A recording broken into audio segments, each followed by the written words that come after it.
तो इस साल के टोक्यो ओलंपिक के वुमेन्स मैराथन को केनिया के एथलीट पेरिस जेपचेचर, जो कि एक 2 time world half marathon champion भी हैं, जिन्होंने कि इस रेस में लास्ट मूव में यानी कि इस रेस के 40 किलोमीटर के बाद से इन्होंने इस रेस में एक स्ट्रांग फिनिशिंग किक के साथ इन्होंने 2 आवर्स 27 मिनट और 20 सेकेंड के टाइम के साथ टोक्यो ओलंपिक के वुमेन्स मैराथन का गोल्ड मेडल जीत लिया है।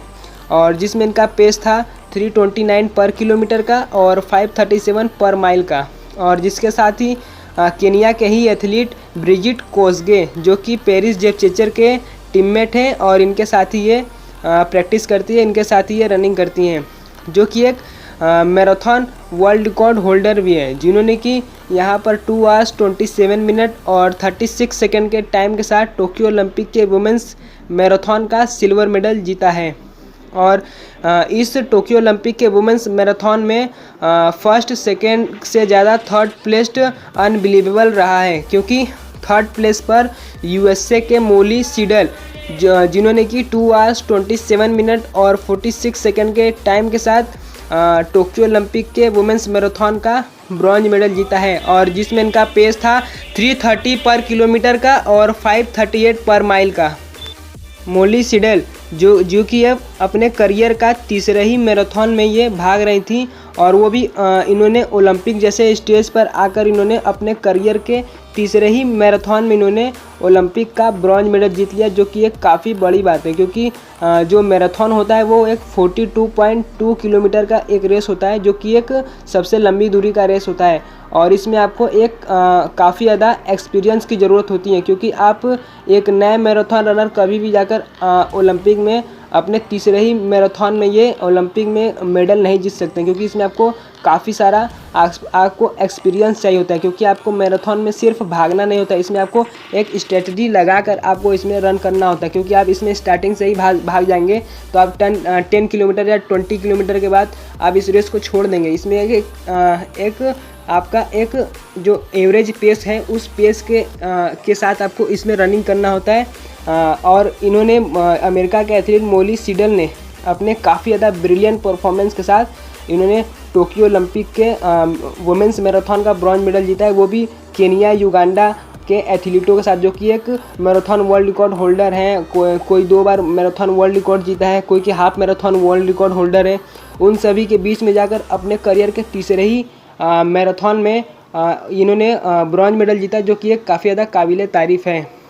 और इसीलिए ये इस समय काफ़ी ज़्यादा चर्चे में, क्योंकि इन्होंने जो ब्रॉन्ज मेडल जीता है टोक्यो ओलंपिक के वुमेन्स मैराथन का, इनका ब्रॉन्ज मेडल गोल्ड मेडल से भी ज़्यादा इस समय चर्चा में है।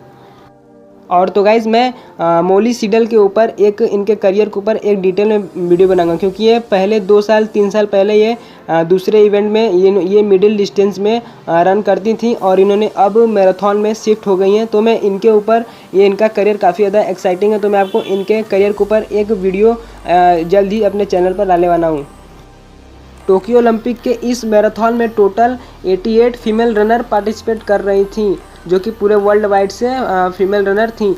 और इस रेस का स्टार्ट काफ़ी स्लो था, काफ़ी ज़्यादा हीट और ह्यूमिडिटी के कारण यह रेस काफ़ी स्लो स्टार्ट हुआ था। इस रेस का फर्स्ट 10 किलोमीटर 38.20 यानी कि 38 मिनट और 20 सेकेंड में कंप्लीट हुआ था, जहां तक यहां पर 88 रनर में से सिर्फ 46 रनर 10 किलोमीटर के मार्क पर एक साथ रन कर रही थी, बाकी सभी रनर पीछे ड्रॉप हो गई थी।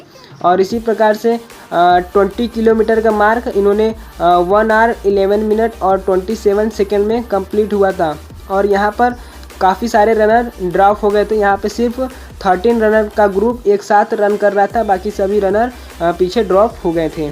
और इसी प्रकार से इस रेस में थोड़ा और आगे बढ़ते हुए, यानी कि यह एक फुल मैराथन था, तो यह हाफ मार्क पर यानी कि हाफ मैराथन के मार्क पर जो टाइम था 1 आवर 15 मिनट और 14 सेकेंड का था। और यहाँ पर सिर्फ 10 रनर एक साथ रन कर रहे थे। और हाफ मैराथन के मार्क के और आगे बढ़ते हुए 29 किलोमीटर के मार्क पर केनिया के एथलीट रोथ चेप्टेटिक, जो कि इन्होंने कि 29 किलोमीटर के मार्क पर इन्होंने अपने रेस को छोड़ दिया, जो कि एक हाफ मैराथन के वर्ल्ड रिकॉर्ड रनर हैं। इन्होंने अपने रेस को 29वें किलोमीटर के तक जाकर छोड़ दिया। उन्होंने इस रेस को आगे कंप्लीट नहीं किया। और 30 किलोमीटर के मार्ग पर सिर्फ 9 एथलीट एक साथ रह गए थे और 30 किलोमीटर का मार्ग 1 आवर 46 मिनट और 4 सेकेंड में कंप्लीट किया था। और इसी प्रकार से इस रेस में और ज़्यादा आगे बढ़ते हुए 35 किलोमीटर के मार्ग तक इस रेस में सिर्फ 3 रनर रह गए थे, जो थे पेरिस जेप्चेचर, ब्रिजिट कोसगे और मोली सीडल। और इन तीन, अब लग रहा था कि इन तीनों में से ही कोई इस टोक्यो ओलंपिक के मैराथन को, इन तीन में से ही कोई जीतेगा। और 40 किलोमीटर के मार्ग को उन्होंने 1 आवर 20 मिनट में कंप्लीट किया। और 40 किलोमीटर के मार्ग पर लग रहा था अब सिर्फ 2 एथलीट थे जो एक साथ रन कर रहे थे, पेरिस जेप्चेचर, ब्रिजिट कोसगे। और थर्ड प्लेस पे थी मोली सीडल। तो ये फर्स्ट और सेकंड का सिर्फ यहाँ तक लड़ाई था और थर्ड पे तो काफ़ी पीछे चल रही थी मोली सीडल। और 40 किलोमीटर के बाद से ही पेरिस जेप्चेचर ने एक बैग से अपने फोर्थ गियर लगाकर इन्होंने अपने स्पीड को काफ़ी ज़्यादा इंक्रीज़ कर लिया, जिसके बदले में ब्रिजिट कोसगे ने अपने स्पीड को इंक्रीज़ नहीं किया। वो उनको लग रहा था कि ये इससे ज़्यादा पेस को हैंडल नहीं कर सकती हैं, वो उसी तरह उस रेस को उन्होंने आगे लेकर जा रही थी। लेकिन पेरिस जेप्चेचर ने अपने स्पीड को काफ़ी ज़्यादा इंक्रीज़ कर लिया, जिसके साथ ये इस मैराथन को 2 आवर्स 27 मिनट और 20 सेकेंड के टाइम के साथ इस टोक्यो ओलंपिक के वुमेंस मैराथन का गोल्ड मेडल जीता। और इनके जस्ट 16 सेकेंड पीछे ब्रिजिट कोसगे ने इस टोक्यो ओलंपिक के मैराथन का सिल्वर मेडल जीता, जिसमें इनका टाइमिंग था 2 आवर्स 27 मिनट और 36 सेकेंड का। और थर्ड प्लेस पर रही थी मोली सीडल, जिन्होंने कि 2 आवर्स 27 मिनट और 46 सेकेंड के टाइम के साथ इन्होंने टोक्यो ओलंपिक के वुमेंस मैराथन का ब्रॉन्ज मेडल जीता। और मोली सीडल ने कहा था कि उन्हें एक्सपेक्ट नहीं था कि वो टोक्यो ओलंपिक के पोडियम पर उनका स्थान होने वाला होता है, और उन्होंने इस टोक्यो ओलंपिक में ब्रॉन्ज मेडल जीता। और इन्होंने सिर्फ 26 सेकेंड फर्स्ट प्लेस के एथलीट से पीछे थी, यानी कि इन्होंने अपने करियर के पहले ही ओलंपिक में इन्होंने इतना ग्रेट परफॉर्मेंस दिया, जिसके साथ इनसे अब काफ़ी ज़्यादा वुमेंस मैराथन में उम्मीदें अब हैं कि ये आने वाले समय में वुमेंस मैराथन में काफ़ी अच्छा परफॉर्मेंस ये आने वाले समय में देंगी। और उन्हें फर्स्ट प्लेस पे जो पेरिस जेप्चेचर थी उनसे इनका टाइम सिर्फ 26 सेकेंड कम था। तो गाइस आप सोच सकते हैं कि इन्होंने अपने करियर के सिर्फ तीसरे ही मैराथन में इतना बेहतरीन परफॉर्मेंस दिया है, तो आने वाले टाइम में ये कितना ग्रेट परफॉर्मेंस दे सकती हैं। तो गाइस बस आज के वीडियो में यही एक थोड़ा सा आपको टोक्यो ओलंपिक के वुमेंस मैराथन के बारे में आपको बताना था। तो गाइस बस आज के वीडियो में इतना ही, और यदि वीडियो अच्छा लगा तो वीडियो को लाइक और शेयर, चैनल को सब्सक्राइब कर दें, और रनिंग से रिलेटेड ऐसे ही वीडियो देखने के लिए चैनल पर बने रहें। तब तक के लिए बस इतना ही।